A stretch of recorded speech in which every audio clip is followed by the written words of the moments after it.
Welcome to a Foxy Tech Tips tutorial on turning airplane mode on and off on the Apple Watch Series 10. If you find this tutorial helpful, please consider subscribing to my channel and liking the video. Tap the digital crown to open the app menu.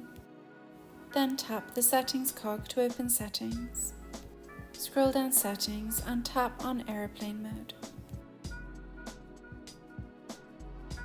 Then tap the toggle to the right of airplane mode to turn it on and off. You can also enable and disable airplane mode quickly from the control panel.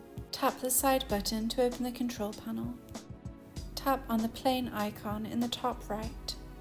When the button is orange, airplane mode is switched on, and when it is black, it is switched off.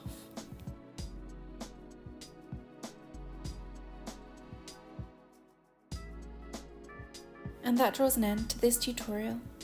Please like the video if you found it helpful and subscribe to Foxy Tech Tips for more Apple Watch tips and tricks.